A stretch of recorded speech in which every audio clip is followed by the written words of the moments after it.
Hey everybody, welcome to Too Old for Comics. I'm Steve. And I'm Mike. That's our new thing now for thumbs. Who's got two thumbs and has a name? Yeah. Us. Me and this guy. Anyway, we're going to, obviously I'm looking at some notes right now. We just did a interview with the John Byrne of our generation, Alex Cormack. Yes. But now we're, this weekend, San Diego Comic-Con came and went. You may not have noticed because I think it was the lowest attendance it's been in years. Yeah. But basically, there were a couple of pretty cool announcements involving mostly Marvel. DC didn't even show up, basically, literally, to San Diego Comic Con. So DC's known for that because even on Free Comic Book Day, they don't really show up for it either. Which is weird because I think it was the year before that or the years prior, DC's really kind of like, showing up and kind of like, full force with their movies they were trying to build, their comics, especially during the Rebirth era, the Snyderverse, when they were trying to push for a while there. Yeah. But this year it was, like, where's DC? Which kind of gives credence to people like Rob Liefeld and Ethan Van Sciver saying things that, DC's on the downward spiral, which, I mean, I don't know how much water that holds, but the San Diego Comic-Con definitely didn't help matters much as far as water cooler talk. So anyway, I think what we'll do then, if that's the case, we'll talk about DC first, since really that's what you talk about. Not many announcements, really. They had Tom King and Mitch Gerards. The much-hated Tom King. The divisive Tom King, which I'm a huge fan of. But I do get why some people don't like him, as far as the writing goes anyway. His follow-up to his Eisner Award-winning Mr. Miracle series, he's going to be doing Adam Strange. Mm-hmm. Any interest in that, Mike? No. Apparently, it's Tom King, so he'll go the normal tropes of PTSD. Is going to be in there, I'm sure. Although he talked a little more in depth on Instagram and Twitter, saying it's going to be more about like Trump and that kind of stuff. Keep politics out of it. I mean, so far I haven't heard, I haven't read anything with Tom King dealing with that kind of stuff.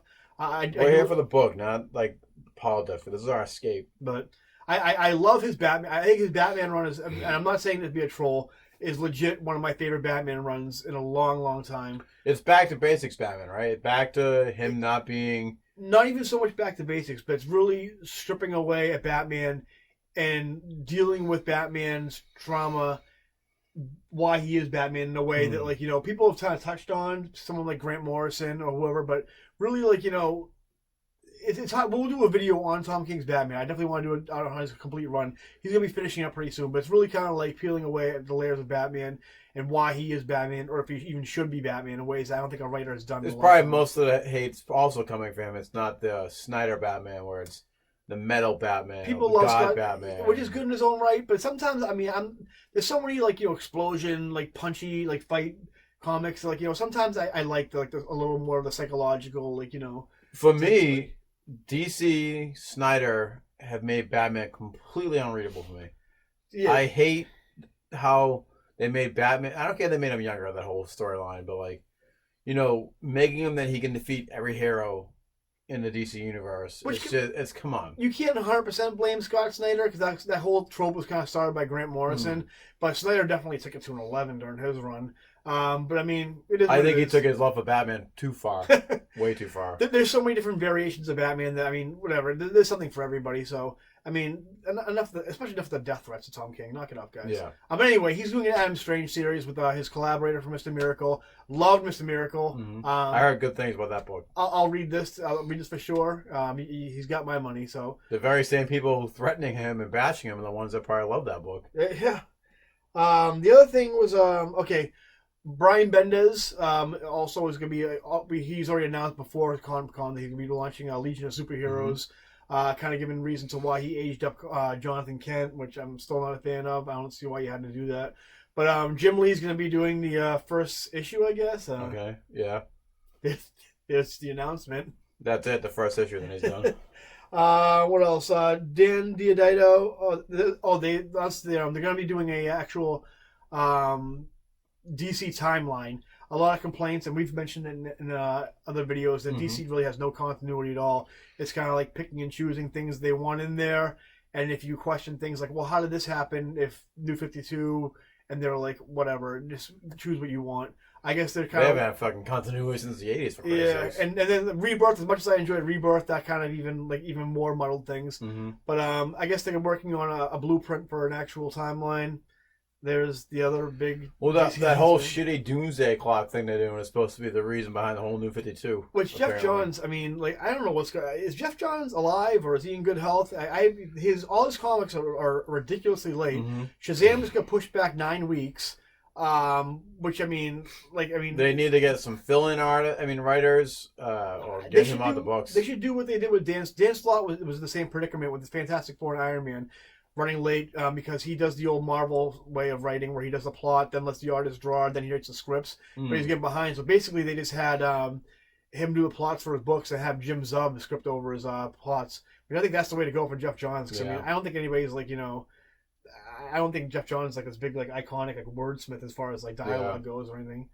So I mean, yeah. So what are we talking about? Jeff Johns. Oh, Jeff Johns, the timeline basically. Yeah. So yeah, that's another big announcement. I guess. The other one was DC has an event coming up right now. They have the Year of the Villains. It's coming up in their comics. Which didn't they do that not too long ago? I think they did Forever Evil. Wasn't it that? Yeah. So apparently after that. Shock and awe, another crisis is coming. Yeah. Which I'm sure Bendis will be the architect behind this because he seems to be kind of the.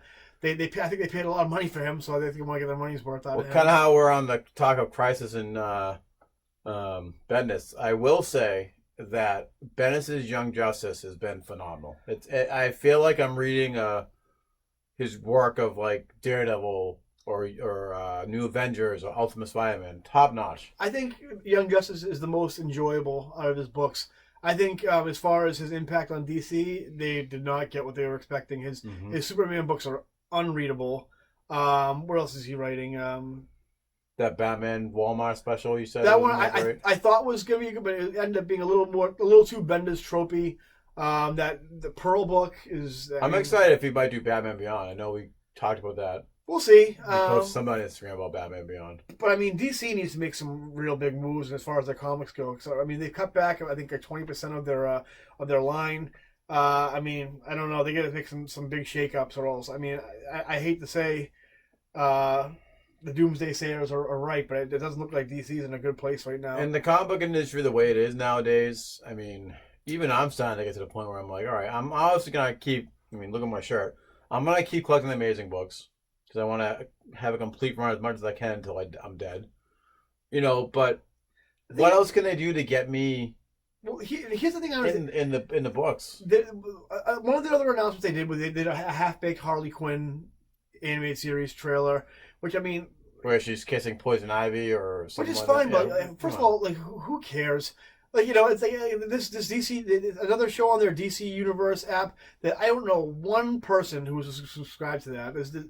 I want to get it purely for Young Justice, the cartoon, but I don't want to pay for it because I have no interest for anything else on there. But the thing is, like they release them on this streaming service that you have to pay for, but then they release them on DVD once they're done. Yeah. I was walking through a Target and saw Titans on DVD. Really, I have to pick it up. Young Justice, I'm sure they'll do the same. It's like from what I see, that app is a complete failure. I've heard nobody talk about who's actually seen these shows. I've heard I've heard this is good, or so and so said this is good, and I haven't. It seems like where Warner Brothers in the past was the thing that was a savior of DC Comics. Now it seems like they're the ones that fucking destroying it. Oh, the one thing, I didn't even write this down in my notes, but the one announcement that got me super excited, no pun intended. Brandon Roth is playing the Kingdom Come Superman in the CW. That's what I wanted to bring up as we were talking about Crisis. So that's the thing with DC. Like, their animated stuff is great. It used to be great. Now it's kind of like, Yeah, but it's still good. Yeah. Their TV shows are phenomenal. I mean, I haven't watched Green Arrow in a long time, but, like, everything that I've seen so far has been great. Now that we're doing Crisis on Infinite Earths? 5 years ago, I would say, yeah, their shows are great. Flash was outstanding. Mm-hmm. There were a couple of seasons. Now it's become Greg Berlanti's kind of like soapbox for. Like, a spit in the face for me, even though I haven't watched it in years, is I saw a clip on YouTube of the Smallville Earth. They play the theme song. They have the farm where the Smallville took place. But it's the current Superman and current Lois Lane. Like, what a spit in the face. Oh, Tom Welling, by the way, is playing Batman in the Crisis too. Really? I thought that was just a rumor. I'm pretty sure. I think someone kind of confirmed it. I'd rather see him as Superman because he's my Superman, but that's me. Yeah, Brandon Roth is. Brandon Roth and Tom Welling are my Superman. Burt Ward's also going to be in this new Crisis, which I think, honestly... He's going to play an adult Robin. I think this is going to be the send-off to the whole CW universe. I think it's kind of, like I said before, the first couple of seasons of Arrow, Flash were great. Now it's just become Greg Berlanti's, like, woke the series pretty much now, which I think is turning a lot of comic book fans off. Well, one of the previews for Christ Son of an Earth with the Monitor, I think the Smallville Green Arrow is dead. You see his costume kind of like, on the ground. What is Arrow? The show's ending. That's why yeah. So, I mean... I don't know. I heard Batwoman might be on the Warner Brothers app. So I think basically they're gonna kind of integrate the CW universe, and also the DC universe stuff onto the Warner Brothers app, which I think is called HBO something now. Yeah. So anyway, those are the big DC announcements. Like I said, nothing really to write home about. Marvel though came in full force, which they haven't in a long time. Some of the things we'll talk about. The one I don't care about the one I care about the least is probably the one we talked about before is J.J. Abrams' Spider-Man series. Yeah. His son's Spider-Man series. Sarah Pacelli showed some of her art for it. And we already seen the art anyways. It looks like typical like J.J. Abrams, half robot, half whatever monster. I mean, honestly, I'll pick it up because I'm a sucker for Spider-Man books. But I'll pick it up. I'll check it out. But honestly, I could care less about the series. That got shown. What else? Marvel unofficially Marvel Annihilation 2, which they're doing another cosmic storyline with kind of like harkening back to the Annihilation. I really hope that they do a good job of this and we don't get a Civil War 2 awards. The first one was great. Donny Cates is writing Guardians of the Galaxy right now. Mm-hmm. Guy's a great writer. I mean, I'll definitely check it out until they prove me wrong. So Donny Cates proves me wrong. I'll keep on reading his stuff. What's the other stuff? Nick Spencer is bringing back the 2099 line. Yeah. Not just Spider-Man 2099, which means X-Men, Hulk, Ravage. They better not do the Dan Slott reboot of the 2099 universe where it takes place in 2019 or 2018. I'm pretty sure they're doing 2099 proper. I hope it's not just Spider-Man or certain time. I hope this is like an anthology series. I think that's the way to go. And well, no disrespect to Dan Slott. I mean, we've had our ups and downs with him. We've discussed it, but man, you can definitely tell that was his idea, his Spider-Man universe. You seem like a nice guy, but I mean, I'm not a fan of your 2099. That's a story for another time, which we already talked about. So I think even his Ben Reilly, he's the reason we got that Ben Reilly too that we. Don't like. Let's not even get into it. Because I will. The other thing was Jonathan Hickman revealed his blueprint for the X-Men books. He admitted that through the earlier promotions, they kind of lied to the fans a lot about what's going on. Revealed this is going to be not Uncanny X-Men, but an X-Men title. Mm-hmm. Which is issue 1's going to be on the moon. See, the current writer, Rosenberg, I think it is. Yeah. He's doing a phenomenal job, and I really wish that he got one of the X-Men books. Well, from what I understand, is he knew that he wasn't going to be getting it. Mm. One of the writers who is going to be on one of the X-Men books is going to be on the New Mutants book, which I think he's the one who should have got the Uncanny X-Men title. Is Ed Brisson, I think his name is. He wrote the I think it was Decimation. I think was the storyline where they put the old time displaced X-Men back in their place. Yep. That guy could write the hell out of an X-Men. When I was reading that book, it was like reading like a vintage X-Men book. Yeah. He's gonna be writing New Mutants, and basically John Hickman's gonna be the architect behind all this. It's his big, it's his canvas, and he's letting people kind of like tag some spots on there. But it's basically the Jonathan Hickman era. And the Rosenberg book that had the X-Men get killed, but then they were like in a pocket universe. He's bringing some of them back. I guess like Wolfsbane's coming back, who died I think in Rosenberg's X-Men. Yeah, they just brought all of them back in the latest issue. So I mean, so far, I mean, as far as story wise, the specifics not much known, but I'm on board. I mean, Hickman, he's a proven Maestro, Yeah. and like him. I don't think I'll get every X-Men book, but I'll stick with Uncanny. Definitely. Yeah, I think I'll get X-Men. I'll get New Mutants. The other ones are Fallen. I think Fallen Angel. I think it's called. Excalibur's coming back with Psylocke as the new Captain Marvel. I do have one problem with one character. What's that? It's Cyclops. Not Cyclops in general, his uniform. He had that fucking awesome 90s one in the current book. Wolverine's keeping his yellow and brown suit. Yep. So why can't Cyclops keep his... We just said, most of you guys know from the current X-Men book, Cyclops turned out to be a villain. Hickman's also something he said he wanted to rectify too. Yeah. Cyclops in the recent years kind of turned into a real piece of shit. And they were kind of reversing that, whether it was Hickman's ideas in the Rosenberg book, Uncanny. He just looks more like a hero with that 90s costume. Now they're going back to his suit that kind of made him look like more of the villain. I'm like partial to the dome cap. If it's the classic one from X Factor, I'm all for. Maybe he'll be like Madonna and go through a lot of wardrobe changes. Yeah. We'll see.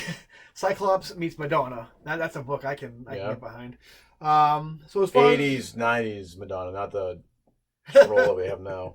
As far as comics, those are the big announcements, I think. Also, Marvel's also gonna be doing an event in December. Something to do with some fallen king. They showed a burning crown, and then there's another image release with Chris Bachalo, I think, did the art, and it looks a little Doctor Strange centric. We'll see how that goes. I don't know what it's about, but also the Marvel. This wasn't the biggest thing of it because we already knew the Marvel 1000. Yeah, did they announce any more? Well, I know we're gonna get that Heroes wraparound thing of all the heroes on it, like they did in the '80s, and they brought it back out in the early 2000s, mid 2000s. So they're doing that again. So far, the past year since Fresh Start, I've been a big fan of Marvel. I've been reading more Marvel comics now than I have in a long time, so I'm on board until they prove me wrong. Yeah. And here we go. The money shot of the whole thing was Kevin Feige show up, and the Kevin Feige show commenced in Hall H, where he announced phase four of Marvel movies, which were half, I think 10 projects. Yep. Half the streaming service and half theatrical releases. First one was Black Widow coming out. Yep. Which we all knew about. Taskmaster is the villain. Surprise, surprise. We all knew about that. Now what we'll realize is that your theory of Black Widow still being alive is present day Black Widow, or they say the story takes place as a flashback, but who's telling the flashback? Is it Natasha? Is she still alive? We'll find out. I have a pretty good track record for being correct, so we'll find out. Not to toot my own horn. Toot toot. The next one, Eternals. We all knew that was coming out also. Yeah, man. I saw the cast. Sounds like the most woke Marvel movie of all time. But I don't know. We'll see. Which Kevin Feige described it as a full Kirby movie, which could be a kind of a double-edged sword. Kirby... Well, I was wrong about Doctor Strange, especially when they went into the whole Ditko universe. Here's the thing with both Ditko and Kirby, both phenomenal artists, yes. And there's a reason why they didn't write many comic books. Because if you ever remember Eternal, which I have, beautiful book, Jack Kirby art, beautiful, horrible writing. It's a reason why it's an unproven franchise, a property, the Eternals, because it's just not something you can get behind, really. We'll see if they change it up a little bit to kind of make it a little more contemporary. I feel like this is either going to introduce the Fantastic Four or this movie, or the Doctor Strange one's going to introduce FF or X-Men. I'm gonna do a separate video on as far as the mutants go, because Feige did at the last minute, kind of like in his last gasp of breath, kind of like mumbled under his breath about Fantastic Four and the X-Men. Excuse me. So those guys. Yeah. So the Eternals, and we also have what's the next one? Shang-Chi and the was it Legend of the Ten Rings? Yep. So we're gonna finally see the Mandarin, the full-on Mandarin. I don't think it's gonna be Ben Kingsley. I hope that they show a quick shot of him though, for the Kingsley scene. I hope they continue that scene from the prison scene from the end of I think they did a short at the end of Dark World, where they had Justin Hammer in prison and they had Kingsley showing up in the with his tray of food, and they're like, the real Mandarin wants to talk to you. I hope they continue with that scene. Yeah. Hopefully it's not what's his name, Killian. Yeah. As good as bone structure as he has, I don't think a lot of fans really cared for him. So we got Shang-Chi, should be good. Then we get the some of the streaming service shows, WandaVision, which is going to be 8 to 10 episodes. Yep. Probably focusing on. I feel like a lot of these are going to be one and done ones, though. Well, Feige said these series are basically going to, well, they're series, so I mean, obviously they're open for continuation, but they're going to be very closely tied to the Marvel Cinematic Universe, where if you want to know what's going on in the movies, you have to watch these shows and subscribe to the Disney service, which makes sense because WandaVision, after that comes out Doctor Strange in the what's it called? Multiverse of Madness, which will also co-star Wanda Maximoff, the Scarlet Witch. We'll go a little more in depth in another video about my theories about that movie. I think that's the movie you need to be watching as far as the Marvel Universe going forward through Phase 4 and beyond. We also got the Loki show. Yeah. Cool. The Falcon and Winter Soldier. Which I'm excited about that. That's been confirmed that. I was wrong about that. I thought that was just a throwaway, not to give away the ending of who the next Cap will be. Anthony Mackie's confirmed that he's going to be in the Captain America suit. Once again, confirming like what we mentioned earlier in our predictions that they're going for the Alonzo period of Marvel with Sam Wilson, Captain America. See, I'm all for this, him being Cap. Yep. As long as they don't get political like they did in the book. But my only thing that I don't like about I really hope that this doesn't take away from his contract of him being a Cap. Because I want him to be, I rather see him in the movies than wasting his time with Disney Plus. I think Chris Evans is going to come back anyway. Eventually. He'll do 1 or 2 bombs like that stupid Clue ripoff he's doing right now. Yeah.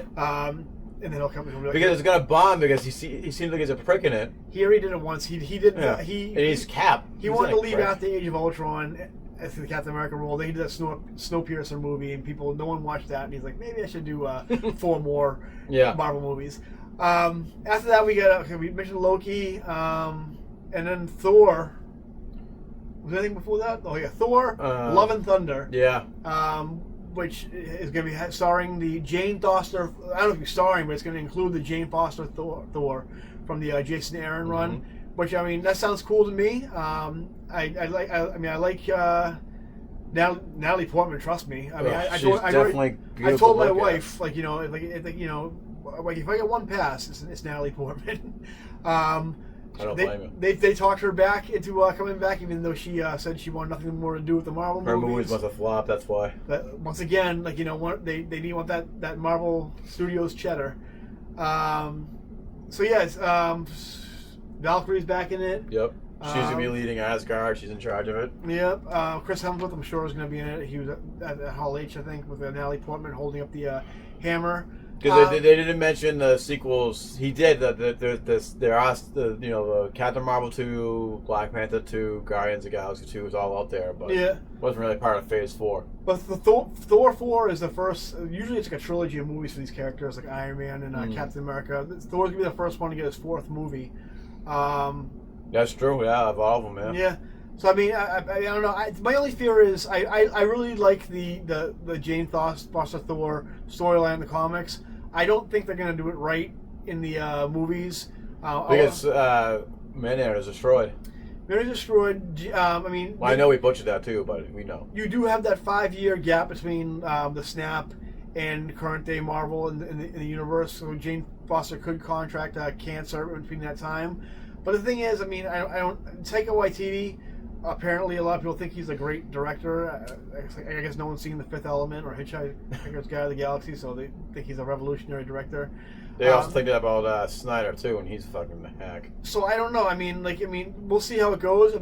I did enjoy Thor 3, but or Thor Ragnarok, whatever it was called. But I don't know. We'll see how it goes. I just hope Meek's in it. You know he will be because he does the voice. Taika Waititi does the voice of him. No, not Meek. What's his name? Korg. Yeah, Korg. Well, Korg was Korg was awesome. Yeah, my favorite one. We'll see how it goes. The movie sounds kind of hokey to me. Love and Thunder sounds. It sounds like a throwback to like all those, the Flash Gordon stuff and the stuff that Taika Waititi's clearly a fan of. So we'll see how it goes. And the last one, which was kind of the mic drop. Oh no, Hawkeye also. The Hawkeye series. Yeah, whatever. Yeah. The mic drop was Mahershala Ali is going to be playing Blade in a movie, not a series, which I think they kind of added on last minute. I don't think they had any plans to announce it. Yeah. And they just found out about themselves, pretty much put it together. Which that for me, that's the one for me is this whole time Wesley Snipes was sitting back there. Good God, I hope they get me. He's sitting there in his trailer, just like smoking a J, saying like, "God damn it, some motherfucker's always trying to ice skate uphill." It's not gonna be me. It's gonna be Mahershala Ali. Mahershala Ali's already played Cottonmouth in Luke Cage, the series, in the first season. Best part of the series. He played Aaron Davis, Miles Morales' uncle in Into the Spider-Verse, and now he's playing Blade. I'm a big Mahershala Ali fan. True Detective season 3, he knocks out of the park.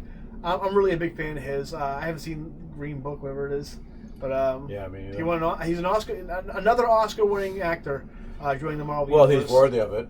He is instead of the other one. I'm really excited for Blade. I like the more Shang-Chi and Blade. I'm very, very excited for because I like the more practical effects, more down to earth type characters. As much as I love cosmic stuff, at some point I'm getting kind of sick of like the just watching actors respond to a tennis ball in front of a green screen. Yeah. And like I'd like to see more like fighting and gritty stuff. Hopefully this will be Marvel's first rated R movie. Yeah. Blade. We'll see. At the end, it has to be rated R. They can't go down the safety route with Blade. I don't think anybody's interested in seeing a PG-13 Blade movie. Yeah. So yeah, those were the official announcements for the Marvel Phase 4. Although Kevin Feige did mention X-Men and he mentioned Fantastic Four, saying he wanted to put them on a platform that they're worthy of, versus what's come before, which I think was kind of throwing shade a little bit at Fox. Which whatever, they can do that because they own them. But he did mention not the X-Men, but mentioned mutants in that, which it kind of makes me a little cautious. I'm hoping that they're still going to call the franchise X-Men and not say mutants because of someone's. I think it was saying that the name X-Men was outdated. Yeah, that's their fucking name. For me, if you want to make money, you'll call it X-Men, and you won't call it mutants. You gotta stop being so like, oh, this person's feelings are hurt. Man, like, come on, just tell a great story. I mean, I'm looking at the slate, and Kevin Feige did say the future of Marvel is female, and looking at the slate, you can't really argue with them. A lot of prominent female. Angelina Jolie, I think, is the top biller of Eternals. Yeah. Black Widow, Jane Foster, Thor. You got Wanda. It seems like they're gonna do it right because we all heard the criticism of Captain Marvel and the feministic push, which we didn't see in that when we saw it. You didn't see it in the movie. You saw it in the actor. Yeah, and Captain Marvel. We don't have any bias towards this. It's just the actress who plays it is just a horrible actress, and that's our beef with her. But I don't think they're gonna like make that be the main focus like they did in the books during that era. I think it's gonna be more natural, and I really hope it is more natural. That's not the focus. Like, well, I'm a woman and I'm strong. Like, no, just tell a great story with a strong, independent female character. We'll see. I mean, honestly, like me and Mike have talked. And after Endgame, it's a little hard to get excited about Marvel movies. I mean, they really like they kind of peaked with Endgame. So you said it best. If it's a Spider-Man movie or a Ninja Turtles movie or a book or comic book, we're gonna get it. But yeah, I mean, obviously, we can be like half glass half empty kind of like when we talk about these movies, but we're gonna be there opening day. Yeah, they come out anyway. But as far as the excitement goes, I think Marvel maybe in this kind of this downward maybe leveling out a little bit. Before they have an upward trajectory, they might be plateauing a little bit. I feel like though with the Disney Plus stuff, I don't think I'll watch every single one. I still haven't watched every episode of Daredevil or seasons of Luke Cage and all that. Disney Plus is a lot of content, so I mean, there's a lot to keep you occupied besides just Marvel shows. But that was basically, that was the big. I will be getting Disney Plus though. I will too. Yeah. That was the big splooge for Marvel, pretty much. Which it's sad to see DC. You think it was such a shame because they could have had Patty Jenkins has been dying to give information on Wonder Woman 84. Yeah. DC Warner Bros. Won't let her. You think they could have tried out Robert Pattinson and like this in a Batman TV show or something, or like How many times they did that with Andrew Garfield when he showed up in a Spider-Man suit for the Amazing movies before it came out? Plenty of opportunities. I mean, they must have some stuff like in the. They showed us Wonder Woman in a golden suit. I mean, come on, they can do something. Show what's her name? Kristen Wiig is Cheetah. Yeah. Something, you know what I mean? But they I think DC completely dropped the ball at San Diego Comic-Con. Marvel's clearly came out top dog, especially. That's not true. The biggest news of the day was Top Gun 2, Maverick, of which we did a video of. We didn't post that one yet, right? We're gonna wait for that right moment. I actually lost the first half of the video. Oh, what were we doing? When I was cleaning, you know what? We can watch it again because honestly, I mean, you can't. I don't think I soaked in Top Gun. We'll wait till next year maybe to do that Top Gun one. And one part I was no Val Kilmer in the trailer though. Huh? That's true. Full disclosure, I watched that trailer 20 times already. I was so giddy. I'm like, one thing. First of all, I've watched interviews with Tom Cruise afterwards, and it's clearly there's gonna be some camp in it like the original had, but he really wanted to make like a love letter to like aviation and the Air Force.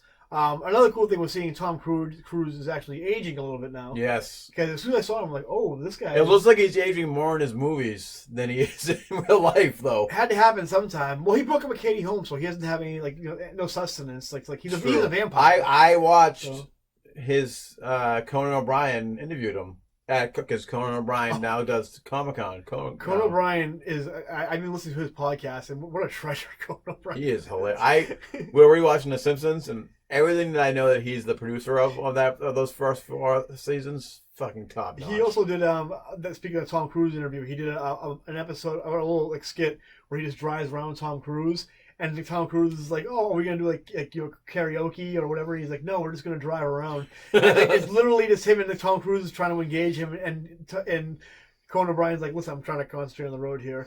And so Tom Cruise is going around saying, hey, there's a distillery over there. And Conan goes, Tom, if I wanted a tour guide, I would have booked one. And Tom Cruise falls asleep at one point. He's like, how long was I out? He's like, like 48 minutes. He's like, we're about halfway through our drive. Conan O'Brien is the man. He's still got it. Nothing stopped that man. The other trailer they showed besides Top Gun, which I know Mike had probably I had an erection. I'm a man enough to say that. Which was one that I know Mike's not a big fan of. They had a trailer for Jay and Silent Bob reboot, which I'm there. No, I will say this. I love those movies. Yep. I fucking hate Kevin Smith. Kevin Smith now is like he's a couple of years away from just being what's his name? Tommy Chong. I listen to his podcast now, and it's like he has no brain cells left in his body. But this movie does look pretty entertaining. For me, he seems like one of those people like, well, I'm a comic book fan. I'm gonna throw it in your face. It's cool. Fuck you, Kevin Smith. I think once upon a time he was a big knowledgeable comic book fan. Yeah, I used to love him in the past. I can admit to that. But now, one good thing, Affleck was back in it. Mm-hmm. Affleck was back as Holden McNeil in Jay and Silent Bob reboot. I hope they have half the Mallrats. Mallrats is my favorite. Jason Lee plays both Banky and Brody in it. Nice. That's fucking... I gotta watch that trailer now. They get throwbacks to the hockey player Demons from Dogma.